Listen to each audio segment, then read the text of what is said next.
O programa TV Câmara Entrevista está de volta. Legislação muitas vezes parece um assunto distante, complicado, mas quando se trata de direitos do consumidor, temos algo que nos envolve diretamente. Afinal, o consumidor faz parte do nosso dia a dia. E como assegurar nossos direitos se não conhecermos bem?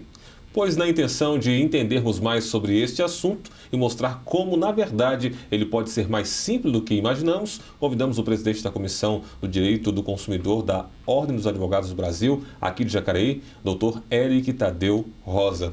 Dr. Eric, voltamos aqui a falar um pouquinho sobre este tema, direitos do consumidor. Estamos chegando nesse período agora de final de ano, onde já vemos muitas propagandas voltadas aí às grandes promoções. E tem até uma promoção que muita gente brinca aqui no Brasil, né, o que exportamos isso aí dos Estados Unidos, que é a Black Friday, né, que é a última sexta-feira do mês de novembro, onde as lojas lançam grandes promoções. Só que o slogan popular, né, o slogan das lojas é tudo com até 70%, 80% de desconto, mas no slogan popular, algumas observações falam que é tudo pela metade do dobro. Como é que o senhor vê essa questão da publicidade? Como se prevenir da publicidade enganosa? Quais são suas dicas e como é que o senhor observa essa questão? Sim, bom, a Black Friday é uma tradição americana, né, que está sendo importada pelo Brasil. Lá no dia seguinte ao dia de ação de graças, o Thanksgiving, né, as pessoas já se preparam para efetuar a compra porque esperam realmente os descontos quais são prometidos. Porque o direito do consumidor nos Estados Unidos ele é muito rígido e as próprias lojas não precisa confrontar porque elas mesmo já cumprem a lei de forma correta, né? No Brasil a gente tem uma outra tradição aqui, né? Que é a publicidade que às vezes não é tão correta assim e pode induzir o consumidor ao erro. Então, importando essa Black Friday, as lojas viram uma oportunidade de efetuar suas vendas, de aumentar suas vendas, propondo descontos que podem chegar a ser interessante para o consumidor, mas o consumidor deve ficar atento, porque no Brasil a gente tem essa tradição, né, de alguns lugares de não cumprir aquilo que estabelece, né? O principal é o consumidor, o que antecede essas promoções, ele fazer uma pesquisa, buscar, né? Nós temos aplicativos que ajudam a fazer consulta do mesmo produto em vários sites, né? Ou buscar nas lojas, avaliar no shopping aquilo que ele espera, fazer mesmo a pesquisa e verificar se naquela data o desconto oferecido confronta realmente com aquilo que está sendo ofertado, né? Então ele tem que tomar cuidado para não comprar na emoção, né? Porque pode acontecer, como já foi ocorrência no mercado, daquele produto ser ofertado a um preço maior, com 50% de desconto, mas na verdade é o mesmo preço que ele estava na semana passada, que é a metade do dobro, né? Então o consumidor tem que ficar atento a isso. Se ele identificar algum problema com a publicidade enganosa, ele tem que se ater que publicidade enganosa é crime no direito do consumidor. Então ele cabe fazer reclamação para os órgãos de proteção e, dependendo da situação, ele levar para a autoridade policial avaliar, né? Os crimes ainda não estão tão assim aplicáveis, né? Mas dependendo da situação, o próprio PROCON ele vai procurar fazer a fiscalização, vai multar o estabelecimento que tiver levando informação falsa ao consumidor. Um exemplo, por exemplo, ótimo, né? Mas podemos dar um exemplo da questão da publicidade enganosa, um produto que custa normalmente R$100, mas quando chega próximo a Black Friday, por exemplo, esse produto vai para R$200 e aí é ofertado por R$100 com o dizer lá, com, digamos, 50% de desconto. Isso é uma propaganda enganosa? Pode ser caracterizado por uma propaganda enganosa? E se sim, como o consumidor, de repente, que comprou, adquiriu esse produto, ele pode procurar realmente seus direitos também com relação a isso? Sim, é considerado, porque é uma forma indutiva de o consumidor efetuar a compra, né? Embora as empresas sejam livres a colocar os valores dos produtos, mas a partir do momento que ela está oferecendo um desconto, esse desconto tem que ser comprovado daquilo que usualmente ela já vinha colocando no mercado, né? Então fica claro que a intenção do fornecedor de produto ou do prestador é induzir o consumidor aproveitando da promoção, da tradição do Black Friday, né? Ou de qualquer outra promoção que ela lance no mercado, de trazer o consumidor a comprar de forma indutiva. Isso é abusivo, então deve ser desconsiderado. Se o consumidor perceber que ele comprou um produto de forma indutiva, eu entendo que, por base da proteção do consumidor, ele pode estar recorrendo ao PROCON, né? Então, cabe ele a procurar anúncios antigos ou verificar uma forma dele comprovar que aquele produto não teve o desconto que foi oferecido, né, na oportunidade. Que isso, de forma indutiva, fez o consumidor comprar o produto, de forma que ele não compraria se ele não observasse ou não tivesse, de repente, chamado a atenção dele para comprar, achando que ele realmente estaria obtendo esse desconto. Muito bem, o programa TV Câmara Entrevista de hoje está falando sobre direitos do consumidor, recebendo aqui o presidente da Comissão de Direitos do Consumidor da Ordem dos Advogados do Brasil, Dr. Eric Rosa. Doutor, uma questão também que gera muita dúvida é com relação a dever do estabelecimento, do fornecedor, passar todas as informações sobre o produto, principalmente aqueles que apresentam algum tipo de risco, seja a saúde, a segurança do consumidor.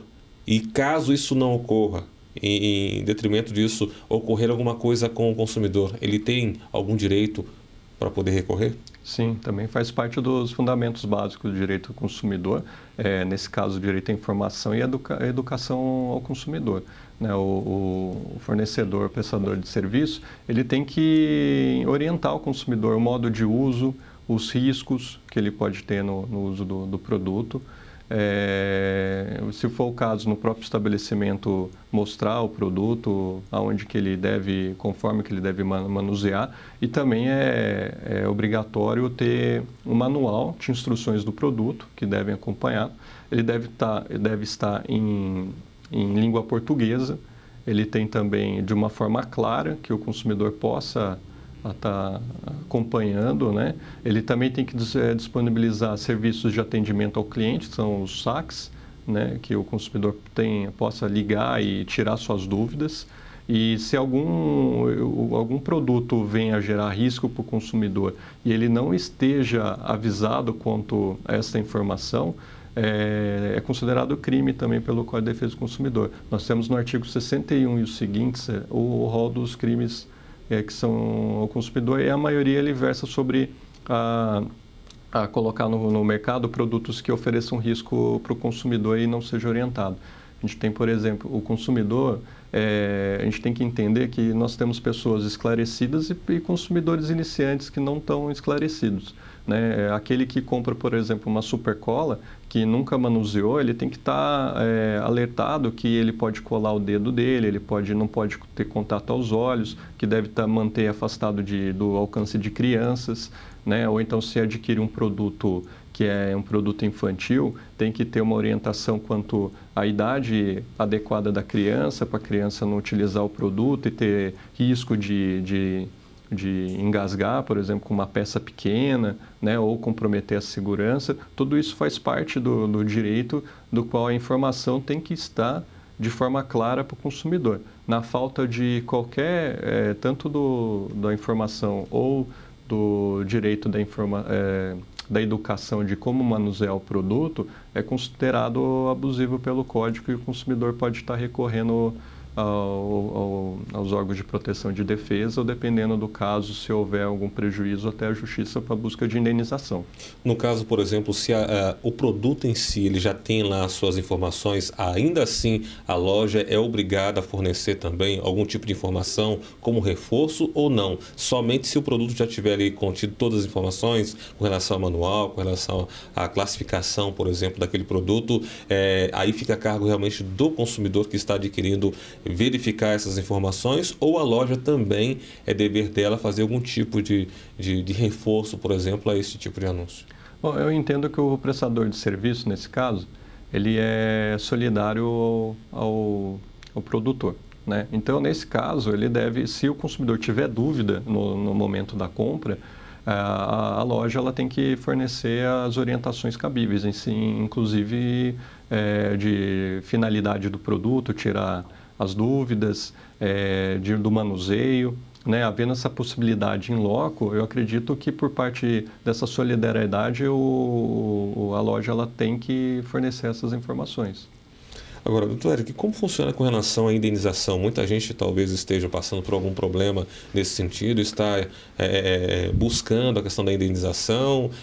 Como funciona a questão da indenização para o consumidor, por exemplo? É importante que o consumidor ele tenha todas as provas em mãos, né? Então, tudo que foi, primeiro, a nota fiscal de compra do produto é essencial, ou do serviço que ele adquiriu. As provas desse prejuízo que ele teve, né? Pode ser por fotos ou pode ser por testemunha, mas é importante primeiro que ele tenha todos os documentos necessários para avaliar. Também é interessante que ele faça contato com o fornecedor ou prestador de serviço, que registre um protocolo de atendimento. Ele pode estar procurando o saque do serviço de atendimento ao cliente ou até mesmo a ouvidoria da loja ou do produtor. No caso, se não havendo alguma forma de restituição dos valores do produto, ou se ele tenha sido, de repente, prejudicado de uma forma que a loja não queira o indenizar, aí ele tem que recorrer à justiça. Tá? Caso de indenização onde a pessoa busca dano moral, só por meio da justiça. Se ela tiver causas até 40 salários mínimos, onde num teto de 20 salários mínimos ela pode entrar pessoalmente no juizado especial civil, ela pode estar indo direto no juizado. Se depender de perícia aquilo que ela está alegando que ela necessita de indenização, aí ela tem que recorrer para a justiça comum, porque o juiz pode pedir para que um perito de sua confiança faça análise do ocorrido, né? Então, nesses casos, pode gerar lucros cessantes ou danos morais, ela tem que recorrer direto à justiça, mas é importante que ela tenha todos os documentos em mãos, né? O nome da pessoa com quem ela conversou, isso é importante porque é dessa forma, na base de provas, que o juiz vai avaliar o caso dela. Agora, doutor, vamos falar um pouquinho aqui rapidamente com relação ao PROCON, a função do PROCON.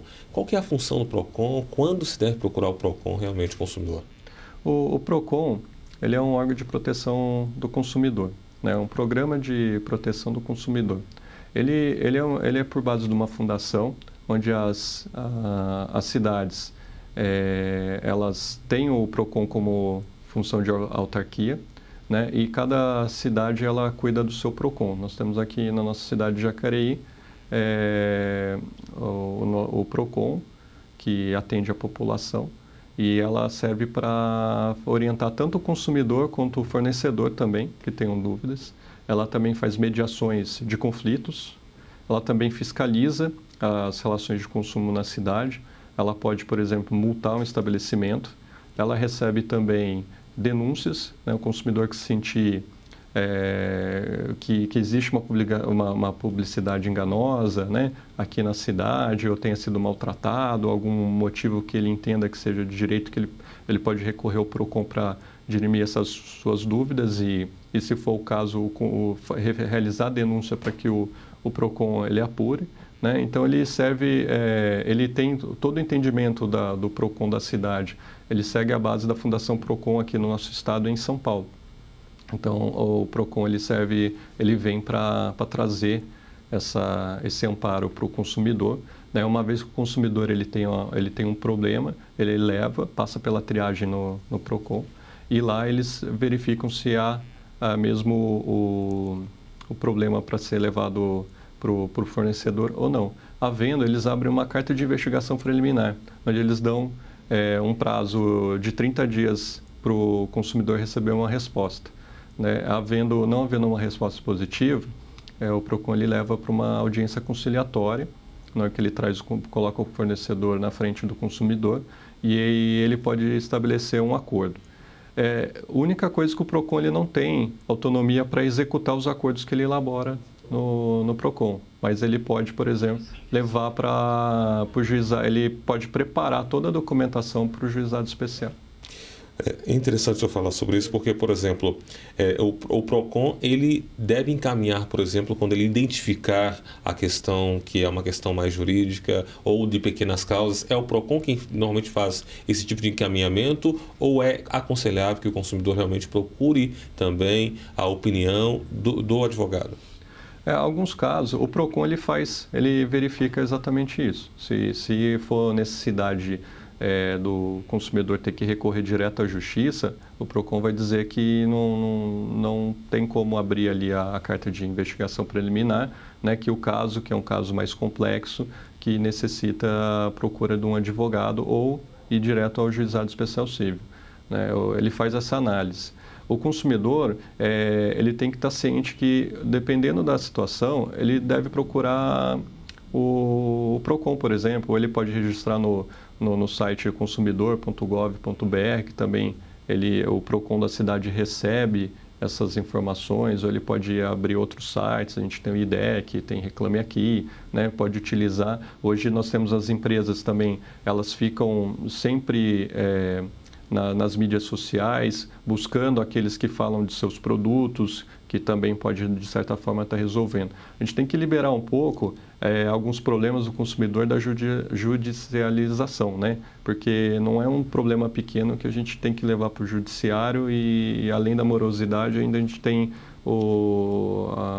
vai congestionar, né? Enquanto poderia outros casos mais complexos estar sendo analisado. Então, a busca tanto do órgão de proteção ou do próprio advogado, o advogado, de repente, pode ajudar o consumidor a resolver extrajudicialmente a questão, fazendo uma notificação, né, extrajudicial para o fornecedor, prestador de serviço, e fazendo uma forma de conciliar, né, e buscar que o consumidor tenha o seu direito. Em último caso, não havendo nenhum êxito nessas formas, não vai ter outra alternativa senão recorrer ao judiciário. Muito bem, doutor Hélio, que também é presidente, além de advogado, é presidente da Comissão de Direitos do Consumidor aqui, né, na cidade de Jacareí, da OAB. Como é que funciona essa comissão? Como tem atuado a OAB realmente com essa comissão aqui no nosso município? A Comissão de Direito do Consumidor, ela faz parte da subseção aqui de Jacareí, né, da OAB aqui de Jacareí. Temos outras comissões. A Comissão de Direito do Consumidor, ela funciona numa forma da gente verificar quais são os casos inerentes que estão em evidência na cidade em relação ao consumidor. Também é uma forma de debater com os profissionais da área aquilo que se espera da aplicação do direito do consumidor na cidade. A comissão também ela é composta do presidente, do vice, nós temos o tesoureiro e os seus membros que se reúnem a modo de discutir que forma que pode estar auxiliando, né? Também, no caso da nossa comissão, nós também tivemos contatos com o Ministério Público, com o PROCON, com o diretor do PROCON de Jacareí, né? A levantar quais essas questões que a gente pode ajudar e melhorar. Ou realizar um estudo, né, que esteja acontecendo só aqui ou que a gente possa trazer também informação tanto para os colegas profissionais da área quanto para os cidadãos, né, através de palestras ou ações comunitárias na cidade. Então, esse que é o objetivo da nossa comissão. E dentro das ocorrências aqui da nossa cidade, quais são as mais recorrentes, aquelas que chamam mais atenção, que estão em mais evidência aqui? Nós temos o superendividamento, né? São questões em que o consumidor ele sofre por estar inadimplente, né? E ele ter os seus direitos barrados, mesmo estando inadimplente, ou quando ele, em última alternativa, faz um rescalonamento dos seus débitos, e aí ele cai num outro financiamento abusivo, né? E isso acontece muito com os idosos que têm, por exemplo, a aposentadoria, né? A gente tem aquele enxame de pessoas que ligam, empresas que ligam, se valendo de informações privilegiadas que infelizmente são negociadas no mercado, e aí pegam as pessoas desprevenidas a ponto de convencer a fazer um empréstimo que não precisa, né? Então nós temos esse problema. Nós temos outros problemas também contratuais, principalmente voltado ao contrato de adesão com o banco, né? Também é outra questão que está em evidência no nosso município. Muito bem, nós queremos agradecer aqui desde já a presença do presidente da Comissão de Direito do Consumidor, Dr. Eric Rosa, advogado. Muito obrigado pela sua presença aqui. Estamos chegando aqui ao final do nosso programa.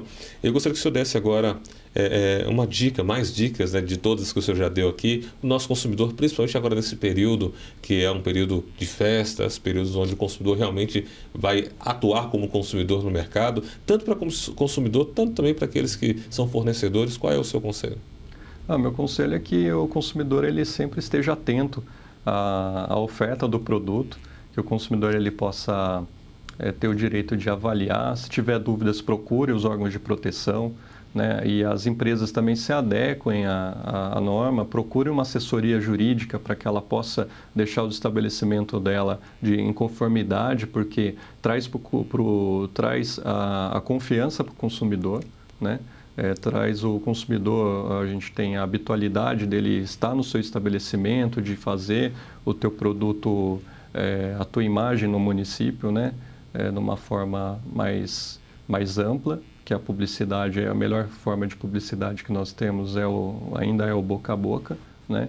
E que havendo, principalmente na compra de imóveis ou na compra de veículos, né? Procure uma forma de procurar uma assistência jurídica, se esclarecer, né? Peça o contrato, leve para um profissional, para um advogado, para ele analisar o contrato. Se vai comprar um veículo, né? Leve no mecânico de sua confiança, pesquise o histórico do veículo, faça o levantamento dos débitos do veículo, assim como dos imóveis também, vá ao cartório de registro de imóveis, puxe uma certidão, e dessa forma busque ter segurança jurídica, para que depois, ainda a preventiva ainda é melhor do que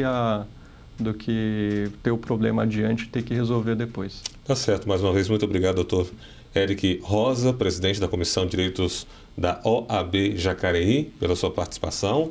Bom, o TV Câmara Entrevista de hoje falou sobre os direitos do consumidor. E se você gostou do programa, compartilhe em suas redes sociais, curta nossa página no Facebook, facebook.com/TV Câmara Jacareí, toda a nossa programação, e se inscreva também no nosso canal no YouTube, youtube.com/TV Câmara Jacareí. Obrigado pela companhia, um grande abraço e nos vemos em breve aqui na TV Câmara Jacareí, a TV pública da cidade.